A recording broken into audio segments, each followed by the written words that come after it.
Sejak PDI Perjuangan resmi mengusung Ganjar sebagai bakal calon presiden, koalisi partai politik yang telah terbentuk sibuk bermanuver. P3 yang masuk dalam barisan koalisi Indonesia Bersatu bersama PAN dan Golkar akhirnya memilih merapat ke PDIP mendukung Ganjar Pranowo di Pilpres 2024. Sejak saat itu, sejumlah partai politik pemerintah disibukkan penjajakan koalisi. Ketua Umum Partai Golkar Airlangga Hartarto membantah partainya akan bergabung dengan Koalisi Kebangkitan Indonesia Raya. Airlangga memastikan partainya tak akan meninggalkan Koalisi Indonesia Bersatu. Bahwa ini adalah merger daripada koalisi. Jadi koalisi besar ya Pak? Jadi kita masih berupaya membuat koalisi besar. Dan untuk antar koalisi harus bisa mengikat, harus ada jembatannya. Nah, fungsi dari Golkar dan PKB ya sebagai jembatan itu.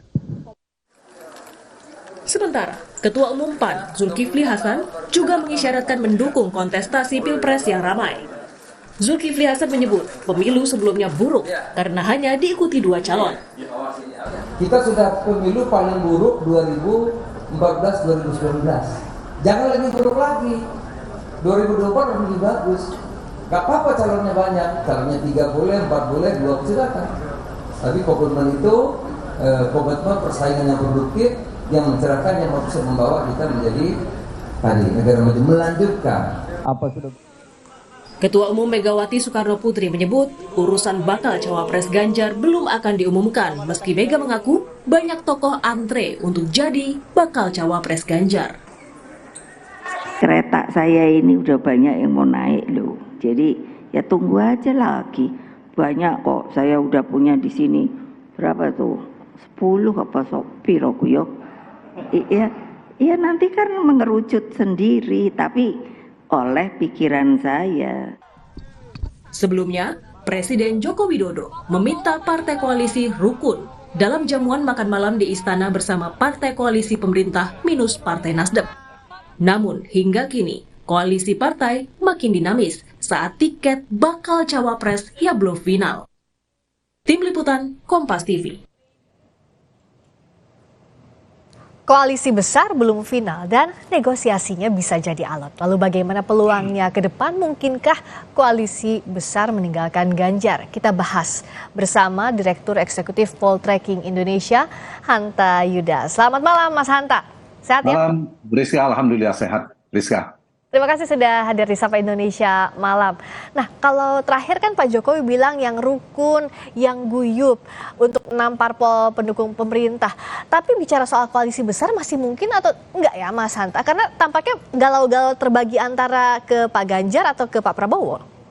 Jika koalisi besar itu terdiri dari seluruh partai koalisi minus Nasdem, termasuk PD Perjuangan, KIB dan KKIR, peluangnya semakin kemari per hari ini, Priska menurut saya semakin kecil.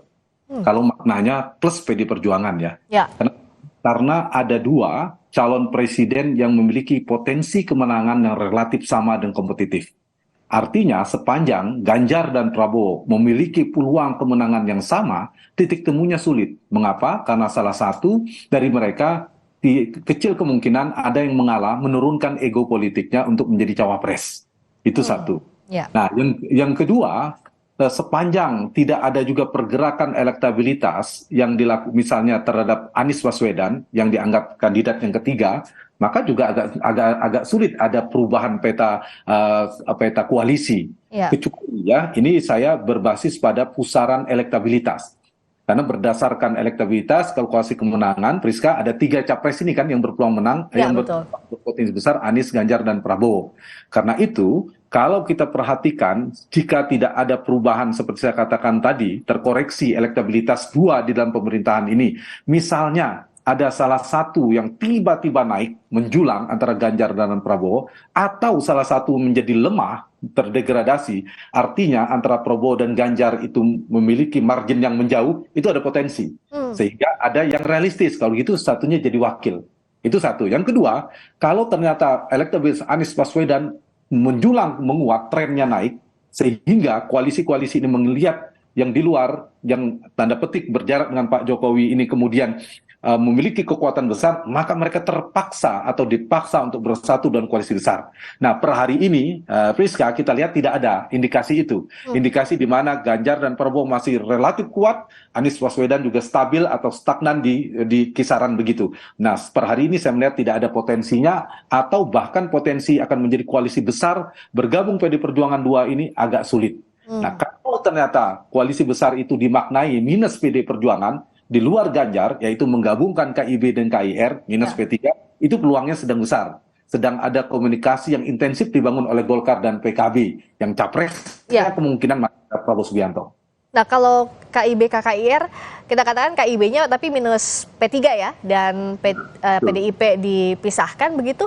Siapa capresnya, apakah mengerucut ke Prabowo? Apakah memang daya tawarnya lebih ke cawapresnya? Toh PAN juga sudah duluan announce bahwa mendukungnya bakal cawapresnya Pak Erick Thohir. Sementara juga Golkar kan tetap tidak tidak bergeming, tetap pada sikapnya Erlangga Hartarto yang harus maju begitu, Mas Hanta. Ya, jadi salah satu semen pengikat atau variabel yang paling menentukan dalam pembentukan poros-poros koalisi atau kutub koalisi ini, Priska, adalah salah satu potensi elektabilitas capres. Dan tadi seperti saya katakan, kalau saya ditanya siapa di antara KKIR dan KIB ini yang akan potensial atau realistis diusung jadi capres, tidak terlalu sulit untuk memprediksinya, menganalisanya, itu Prabowo Subianto. Karena Ganjar sudah berada di PD Perjuangan, Anies di Koalisi Perubahan, maka di koalisi KKIR plus KIB minus P3 ini adalah Prabowo Subianto.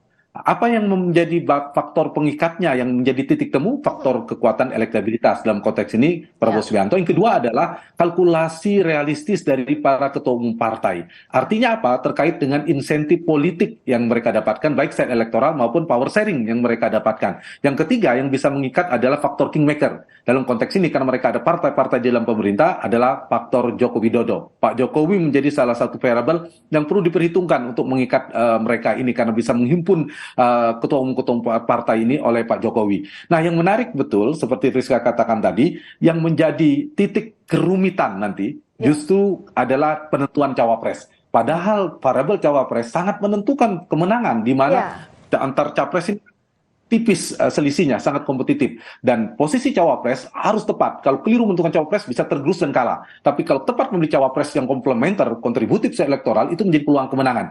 Tetapi titik kerumitannya adalah menentuan cawapres. Betul, Friska. Golkar bertarung, mau mendekat kemana, pasti mereka melihat mana yang paling mungkin bisa menangkap aspirasi mereka, di mana Erlangga Hartarto ketua umum menjadi cawapres. Padahal sebelumnya Caimin juga sudah ditimang-timang oleh PKB, aspirasi harus menjadi cawapres juga. Ditambah kalau tadi ada PAN sejak awal sudah kekeh dengan Pak Erick Thohir. Pak Erick Thohir bisa diterima di Ganjar, saya yakin PAN akan bergabung ke PDP. Tapi kalau ternyata Erick Thohir menjadi cawapresnya Prabowo, maka PAN saya yakin akan bergeser ke Prabowo. Jadi ada titik kerumitan, tapi sekaligus menyimpan kerentanan koalisi. Kalau tidak berhati-hati, ya bisa sulit juga terbentuk koalisi yang solid. Karena nanti titik temu atau titik krusialnya, titik kritisnya itu ada di penentuan cawapres. Nah, untuk mengurai titik kritis tadi, apakah seperti yang Mas Hanta bilang, kingmaker di sini Joko Widodo jadi satu faktor penentu untuk membuka benang kusut soal siapa ya pasangan bakal cawapres untuk Pak Ganjar ataupun Pak Prabowo? Setuju, itu salah satu variabelnya. Saya pada premis itu, hipotesa itu menguat sekarang ini. Karena kita tahu si capres ada Ganjar, ada Prabowo. Yang dianggap mereka berdua ini adalah orangnya Pak Jokowi. All the president mens, mereka berdua. Kalau ini yang bertarung, maka cawapresnya pun kita bisa prediksi kemungkinan faktor Pak Jokowi juga menentukan, selain ada Ibu Mega tentunya. Nah, nama-nama yang muncul nanti yang menguat, apakah keluarnya adalah para ketua umum partai? Menurut saya nanti ini berebut kotel efek korjas. Mungkin pada titik tertentu para ketua umum partai bisa jadi mengalah, memberikan kepada yang bukan ketua umum partai tetapi memiliki potensi elektabilitas besar.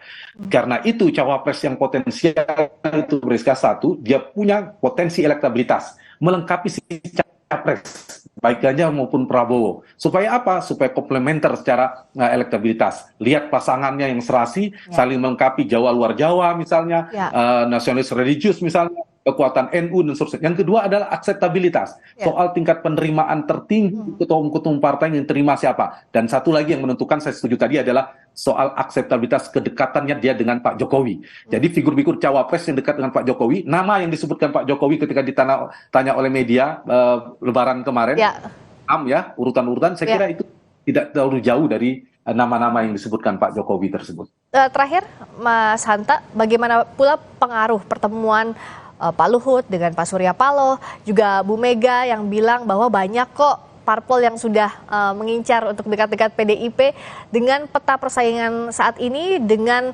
otak-atik formasi koalisi? Iya, ini menunjukkan bahwa peta koalisi ini masih dinamis. Dia bisa berpendar kemana-mana, bisa terpental kemana-mana, meskipun per hari ini tendensinya sudah kelihatan PD Perjuangan, kemudian KIB, sisa 2 partai itu bergabung ke KIR, kemudian Koalisi Perubahan.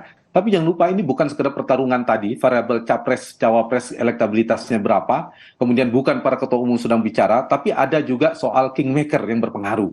Ada banyak, tentu yang 3 utama, kalau kita lihatkan dari 3 poros tadi, Rizka, adalah Pak Surya Paloh. Tadi saya ingin menjawab pertanyaan itu, kemudian Pak Jokowi yang sudah kita bahas, yang satu ada lagi Ibu Mega. Ibu Mega adalah Pak Prabowo, kemudian Pak Jokowi, Ibu Mega ke Ganjar Pranowo, kita tahu yang menjadi faktor utama penentuannya. Kemudian Pak Jokowi meskipun di PDI Perjuangan punya kedekatan dengan Pak Prabowo di koalisi KIB dan KIR seperti saya sampaikan. Yang ketiga adalah Pak Surya Paloh. Nah, kalau ada pergeseran sikap atau arah politik dari para kingmaker ini, atau salah satu saja, tiba-tiba Pak Surya Paloh punya arah politik yang tiba-tiba ekstrim berubah, atau Pak Jokowi punya arah politik yang menanamkan pengaruh kepada 2 poros misalnya, atau ada komunikasi antar 2 kingmaker, maka itu kemungkinan akan menggeser peta koalisi. Yani utak-atik dari peta koalisi dan capres-cawapres itu ada potensi berubah.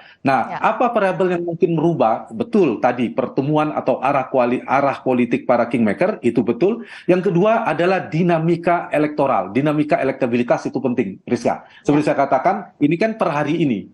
Begini kondisinya Anies, Ganjar, dan Prabowo, tapi kalau ada perubahan, ada potensi akan berubah. Jadi seperti kemarin ketika PD Perjuangan mengumumkan Ganjar, itu kan ada pergeseran, ada domino yang membuat pergerakan di KIB dan KIR itu menjadi cepat sekali perubahan pergeserannya. Nah, ini yang saya kira mesti kita tunggu, meskipun bisa 4 poros, tapi potensi terbesar per hari ini ada 3 poros. Meskipun masih ada peluang 2 poros, tapi yang paling besar peluang hari ini adalah 3 poros koalisi. Sudah terbentuk PDIP dan P3, kemudian Koalisi Perubahan kalau tidak berubah, dan KIR dan KIB kemungkinan akan bersatu, tapi Golkar masih mungkin membangun manuver ke berbagai macam penjuru. Jadi ada perubahan 2, kalau tidak ekstrim maka KKIR dan KIB akan bergabung, tapi kalau ekstrim pergeserannya ada yang melompat antar poros koalisi nanti. Masih kita tunggu pergerakan elektoral, tak lupa juga sikap kingmaker di otak-atik formasi koalisi dan juga pasangan capres-cawapres jelang Pilpres nanti. Terima kasih Mas Hanta Yuda, Direktur Eksekutif Poltreking Indonesia. Selamat malam. Selamat malam.